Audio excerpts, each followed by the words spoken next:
Hello, and welcome to the Professor Podcast with Ruth and Claire. Each episode, we talk about a particular topic in the life of a professor. We are tenure-track faculty members in the sciences, working at a primarily undergraduate university in California. The purpose of our podcast is reflection, so we bring something we think is working and something we're working on to discuss. Welcome to the Professor Podcast with Ruth and Claire. I'm Claire. And I'm Ruth. And today we're going to talk about productivity. But before we do that, Claire, tell me, how was your week? It was good. I had a productive week where I had these... Good foreshadowing. You like that transition? Mm-hmm. Yeah. So I had these two medium-sized tasks that each took like a couple days. And I just decided I'm doing this task and that's the priority. And I blasted through it. And then it was so awesome. Just momentum. And so anyway, I feel like the queen of medium-sized tasks right now. But my next two tasks are big tasks. So I'm glad we're talking about productivity to help me gear up for that. First of all, because now I'm like, what's a medium-sized? I need you to break all this down for me. As you know, I want there to be rules. So you just make me a formula and then give it to me, and that would be great. I would really like that. If medium-sized task, then approach this way. You could make like a choose your own adventure book. Is this task making you feel like this? Fun. Turn to page 5.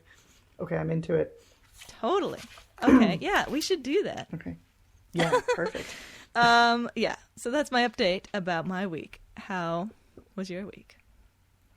My week was so good because I need to tell you about this amazing book that I'm reading that is blowing my mind. And it's inspired the quote for this week.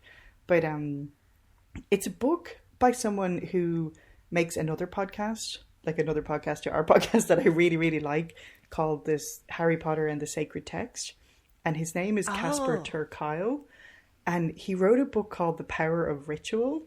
And it is just everything I ever wanted in a book. It's made me so excited because I don't know if I've told you this before, but like I was obviously raised Catholic because I grew up in Ireland, and I'm not Catholic now, but I really miss having sort of ritual or like just sort of, you know, those kind of like spiritual connections to things or just practices that you do. Okay. And so this book is all about kind of making sacred practices out of normal things in your life and just bringing that intention to things. So it is 100% my jam. And one thing that he talks about that I'm super inspired about is having like some kind of Sabbath in your week. And like what he talks about in particular is a tech Sabbath. And so we're going to try that on Friday. And I'm really excited about it. So what does that involve? So it involves, I guess the way he describes it is like at sunset on a Friday night, he turns off like all, you know, like his phone, computer. He kind of has an email signature that says, I'm not going to be available until this time on Saturday. So you know, and kind of just turns off all technology stuff. I mean, even I was telling my daughter about it. She's like, can we not use light switches? I was like, no, we can use light switches. That's fine. But just not phones and stuff. And so I think I feel particularly excited about it because just this whole business of being at home and there's no real stop time to anything. Like, I just feel like I'm so much more on my phone than I ever was when I was like, there was a separation between work and home, and it's just super frustrating. And I think when you can work all the time, you kind of end up doing that. You know, like I'm replying to student emails at like 3 p.m. on a Saturday, and that's ridiculous. Nothing needs to happen that way. So anyway, I'm super excited about trying this tech Sabbath thing. We're going to try that this week and see how it goes. Yeah, the book is so good. I can't wait to hear about your tech Sabbath. Yeah, I'm super stoked on it. And he also talks a lot about like sacred reading, but it's just all about kind of taking things that you do, but doing it with intention. So I'm super into it. Yeah. Okay, so can I tell you the quote? Yeah, so what's the quote? Okay, so the quote is something that Casper references in the book. And so I haven't read this person's works, so I feel a bit weird having the quote, but it's Annie Dillard. and she was a professor at Wesleyan University. And I think I've heard this quote before, but it didn't like rock my world the way it did this week. And it was, how we spend our days is, of course, how we spend our lives. And that kind of blew my mind, because it feels like, especially starting the COVID lifestyle that we're in right now, we were kind of just doing everything in a triage sort of way, like just to get through the day. And then, of course, now, this is really weird, but I've been writing it down in my diary when we started having the kids at home. And this is day 100 of doing that. So it's sort of like these things that just seemed like, okay, we just got to do whatever we need to do to get through the day. Now it's just become our lives, right? So Totally. Even things like being on my phone all the time, checking student email, that seems like it's just something I have to do because of the way we're working now, but it's sort of becoming my life at the moment. So this is really, Definitely. I feel like it's a big call to arms. Like I feel very, I don't know, it just like really blew my mind reading that quote.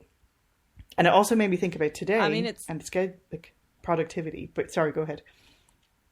Yeah, and it's so true that the only day that we ever have is today. And so, yeah, what we're doing today is what we're doing. It is important. I know, and it all adds up, right? Like it just keeps Yeah. And so like it feels like you're just checking one email, but when you're doing that constantly, how much time are you actually on your phone? And you know, I think I noticed a lot with other professors that I'm talking to, a big thing that's coming up for people is workload over the summer, and we're all working a lot over the summer this year. And it's kind of that thing, right? Like how you spend your time, how you spend your days can become your whole summer if you don't kind of bring intentionality to it. So totally. Yeah. Seize the summer. Seize the summer, man. There's our t-shirt right there. That's our first merch for the podcast. That's what we should have. I love it. And then we'll have our book, the Choose Your Own Adventure book too. Choose Your Own Adventure through Ruth's guide, or the guide Claire made for Ruth's life. That's what we want.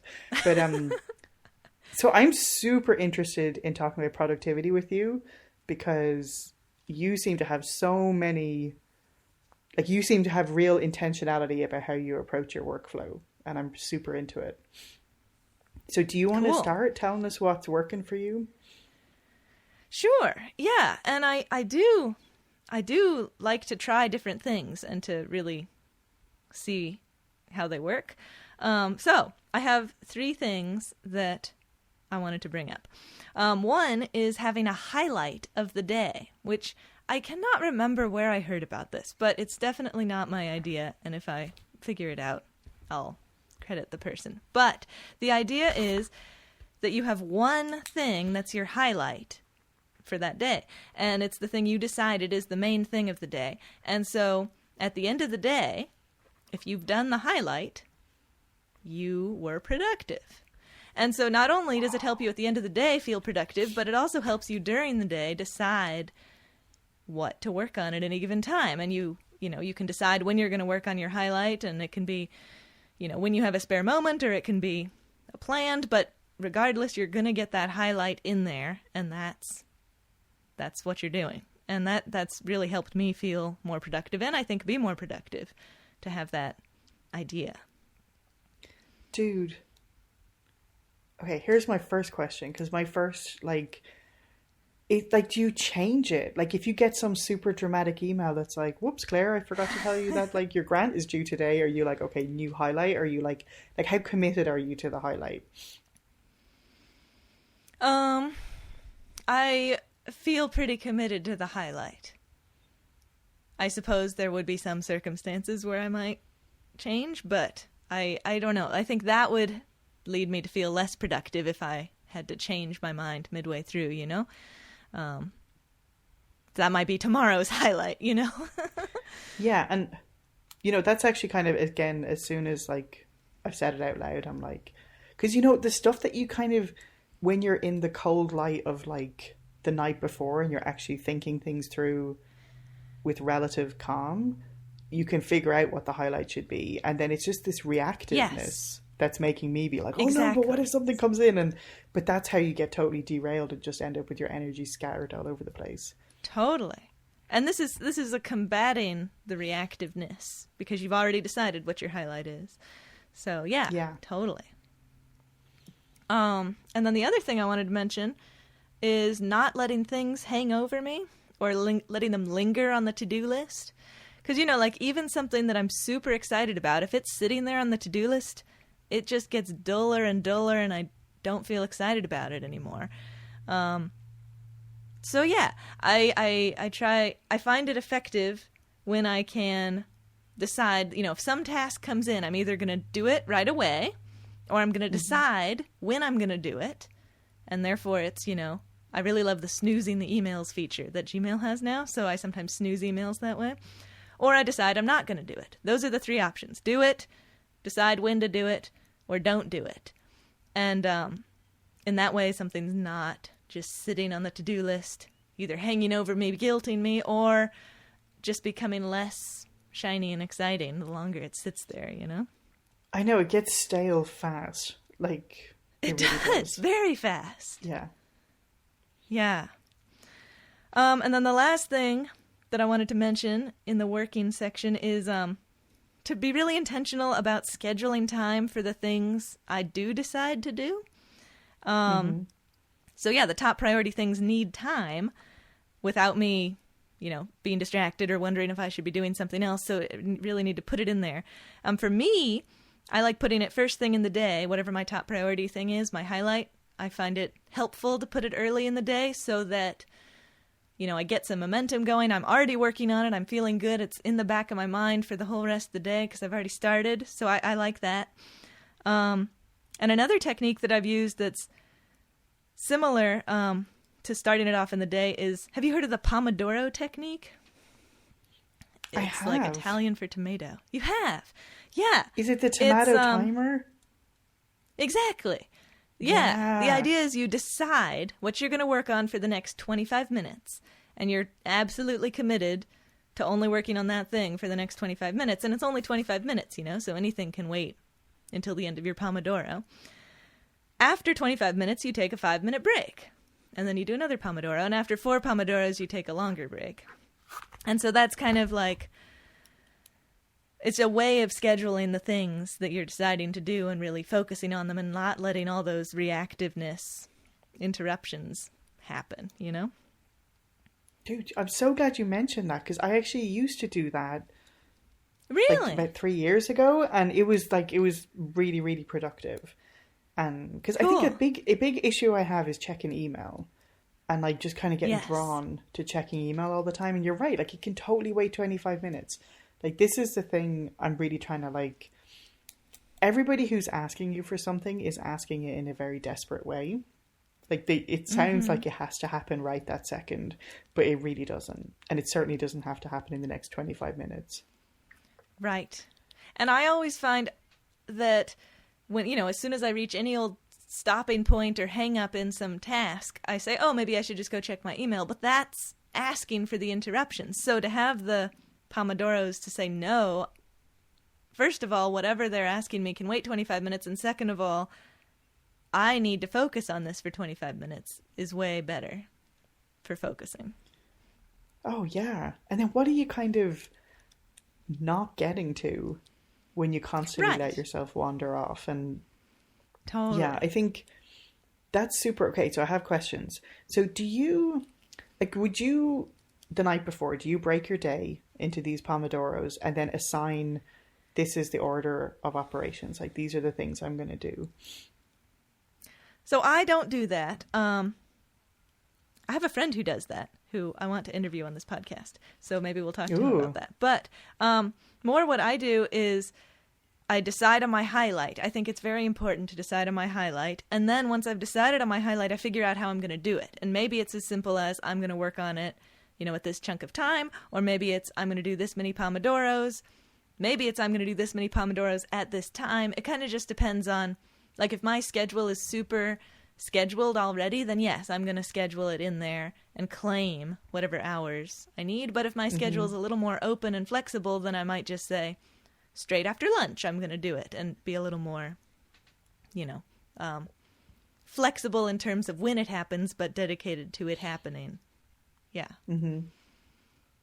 I love it. Okay, I'm super into that. I'm definitely going to implement both of those, the highlight and the Pomodoro. Cool. So what is working for you? I can't wait to hear what your techniques are. That's a big build up for not a lot. But anyway, it's like, I think I'm definitely struggling with, I think I'm going with the old school. I have a little notebook and just having the to-do list on there. Okay. And I'm into that at the moment. And I think that's really helping me because at the moment my work schedule has no schedule, and it's kind of, it just depends on if Eric is free to sort of take the kids. And, you know, it's really tricky because especially during the summer, like I'm not really getting paid. So it definitely, the most efficient use of our financial sort of working time is for him to work on things. But I also need to get things done. And so it's tricky. So every day it's a bit different when I might get some work done. And so I see. I definitely usually have 4:00. I feel okay about the television going on. I could sit on the couch there in the other room and I can like get some work done.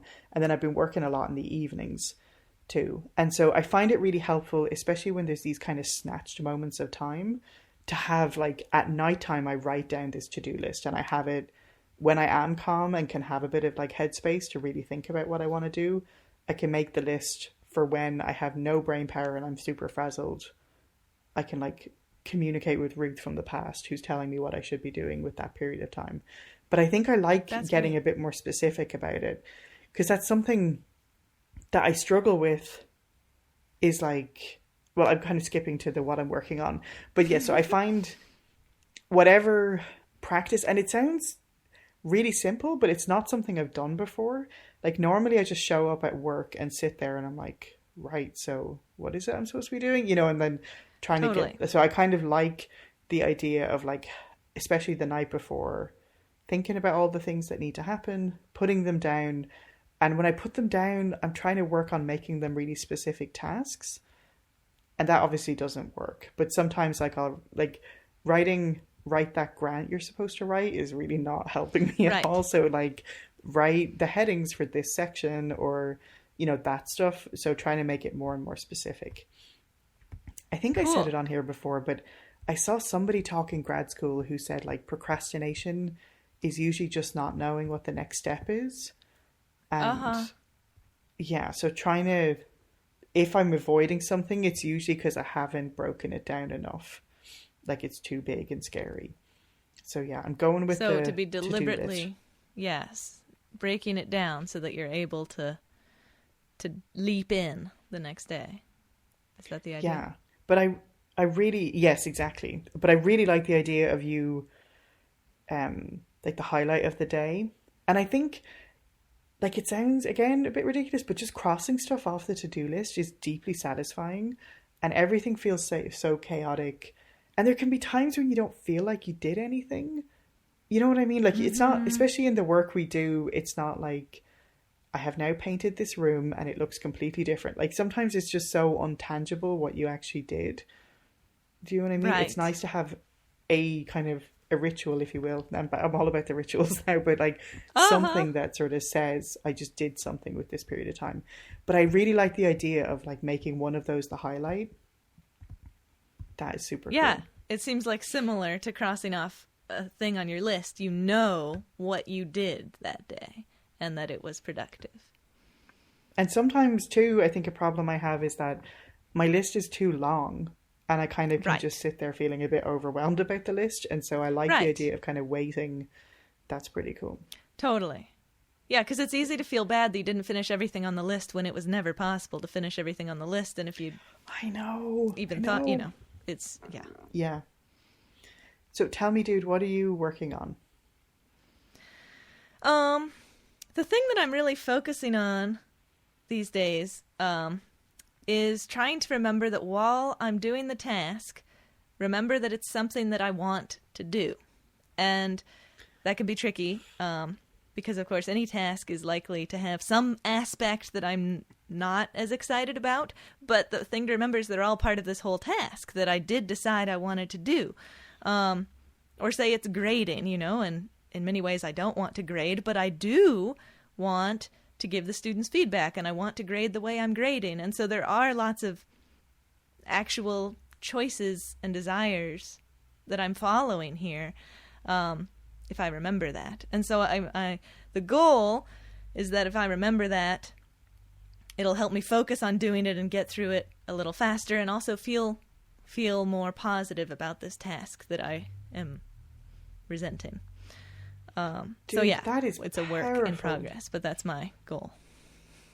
That is super powerful, because there's so much research, right, that shows that when you feel like oppressed and I just have to do this thing, you're always going to drag your feet into it. But when you kind of recognize, there is times, this sounds really dramatic, but there is times where you kind of even think, oh, I am actually choosing to do this job. I really do like it. Because sometimes you kind of forget it, and it's just oh, this is so hard and drudgery. And remembering that, you have actually made a choice and it is something you want to do.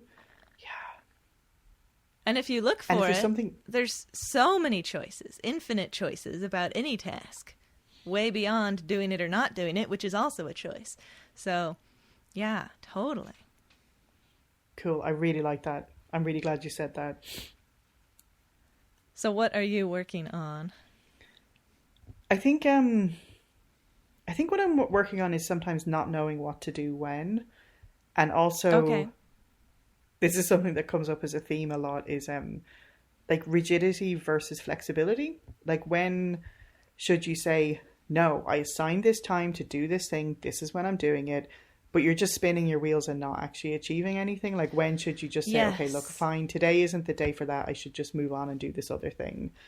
Because there is, there's so many different types of tasks, ones that require all the kind of creativity and writing skills and all that stuff, and maybe this isn't your day for that, and today is the day when you use your phone to make PDF scans of all your activities for a class, or just kind of knowing when to sort of force myself to keep going with something, or to just say, look, okay, today isn't the day for that.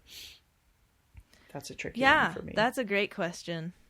And it relates to the big tasks, medium tasks, small tasks thing that I was kind of thinking about earlier, of some tasks you can do them to get them done, and other tasks you maybe can do a piece to get it done. And then, if it is a piece, if it's a big task and you're doing a piece, then maybe today you do the monotonous thing because you're not feeling creative, and then on this other day you're feeling creative and you can do that side of it.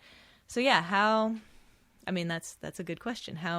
I think it must be a balance between having a plan and going with what's working. Yeah, I think I also am realizing, I have a hard time, I think, identifying how long things are going to take. Is it small, medium, or big? Yeah. And I think, I definitely, apparently this summer, my delusions of time have gotten way out of control, because I'm oh, sure, I'll sign up for this thing. It's only 2 hours a week. But then it's you do not have 2 hours a week to spare. So, yeah, it's tricky kind of figuring that stuff out. But yeah. Sometimes I find that if I just say, I'm just going to start it, I'm going to do 10 minutes, and I'm not trying to trick myself into doing more. Legitimately, after 10 minutes I can stop, and that will be great. But should I get into it and want to carry on, then I will. And that can sometimes help me get started on, if I'm not feeling creative, but I thought I was going to do this creative thing today, I can say, well, I'm at least going to do it for 10 minutes. And maybe I'll start feeling creative after 10 minutes, because starting is so often the hardest part. But if not, then today is not the day, or right now is not the time, at least. Yeah, dude, I wish you would come and just be in charge of my life. And then if I'm I don't want to do it, you're let's just do 10 minutes. And I'm okay, I'll do it. But you have some really awesome, cool nuggets about this stuff. I really like it. Well, Ralph thinks a lot about productivity, so I've learned a lot of tricks from his strategies. That is awesome. It's, yeah, I think from all the things you've said, I think the things I'm really feeling called to is that time and like just getting into something, even that thing of like, okay, 10 minutes and then we'll just see where we're at. Like, it's really, yeah, because there's too many, like, so many distractions these days. Like, I had an epiphany the other night that, like, I used to, like, at one point in time, I was really committed to, like, not being on my phone at all in the evening, and it was so great. But at the moment, I've just gotten way too plugged into it. But the one time where I definitely don't have my phone is when I'm putting the kids to bed. And we're total fools and lay there with them. I lay with them until they go to sleep because we're crazy people and they're like they could totally go to sleep. But anyway, that's where we're at right now. But it's quite nice, right? Because you lay there in the dark and you can't get distracted. And that's where like 90% of my great ideas about what I want to do in a classroom or about writing this grant or a paper or something, that's where they come from. It's just that period of time. It reminds me of how quintessential it is to have your brilliant idea in the shower and you have nowhere to write it down. But you're having that idea because you're in the shower and there's no distractions and you can just let your mind wander. So, yeah, totally. No distractions is the way to be creative. Yeah, it's like, I think there's a lot of stuff now about like the power of boredom and the power of letting yourself be in that state. And I don't know what level of technology you grew up with, but I certainly didn't, like with like smartphones and stuff, and even the internet really wasn't that big a thing. So I definitely had many extended periods of being very bored. Totally. No, I remember getting the internet and my dad was trying to explain why it'd be useful to me and I was just like, but why? You know? Like, we have an encyclopedia we can look things up in, Dad. That's very, it's like you were like a hipster kid where you're like, but why should we do things the old way? I love it. But that's cool. Thanks so much, Claire. I am definitely going to take a lot of these and sort of try and integrate them. Cool. Thanks a lot. It was really good to think about. Well, I think I just brought a lot of questions to the table rather than answers, but yes, I super enjoyed that That's conversation. Good. It's an important part. Thanks, Claire.